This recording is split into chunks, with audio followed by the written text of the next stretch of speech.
advert ahodoɔ social media na mmea ahodoɔ bi a kyese wo hu se nipa bi ahyɛ da bo wontrimu epese wo bu ebinom fa kwatikwan bi so ka nneɛma nsam de sɛbɛyɛ a obi di ne ho bɛhyɛ mu na sima bo ani tete ne no ayɛ sikani na ho kyerɛ ne nti no woyɛ bibia sika wo mu a na obi ani edi akyire na no na bambɔfoɔ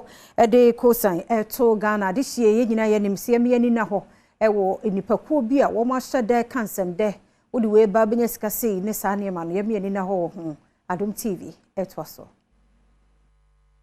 Posi adwumayɛkuo no ɛde nkrata abeto dwa ya wo kyerɛ sɛ sɛdeɛ enipa binom ɛkɔ abɛfo ntentan so kasafidi ahodoɔ so ɛkɔkɔyɛ nyankomade ɛde to ɔmanfoɔ anim sɛ obetimi ama wɔn mu anya sika putupuro no ɛha adwene pa ɛde bɔne ɛne awudie ɛbɔ ɔman yi emu ɔkyerɛ sɛ wayɛ nhwehwɛmu a ɛhunu sɛ nansen saa no yɛ bɔne no asɔre pa ebinom timi kyi nipa ɛkɔsie ebinom so ɛdaadaa enipa ɛgye sika ɛfiri wɔn mu nkyɛn yɛ ebinom so ɛkum enipa ewo omenyi emu emfato hu bia wode ma ye eye mankasim ewudi ekoso ewo ho ya sese enhwehwemu a abetodwa ene se enipa binum edada omanfo se wode wo mu betukwan akwa abochiri ne nso ebewi achiri no wode wo mu ekwaje sikaduro ofoforo nso eye de esi wo kaso a ya mrantie mienu okokum onipa wone no ekosuku ya wo kyese nkode ekwaje sikaduro senti wo fasa akwanya so ede ato obibia anim se edwadi a ekoso ewo kasafidi awodo so no etiyamra na Ghana mranso ema ho kwan se saafo a wobeche wo mu no otwewaso sankrata yi Chief Superintendent of Police Director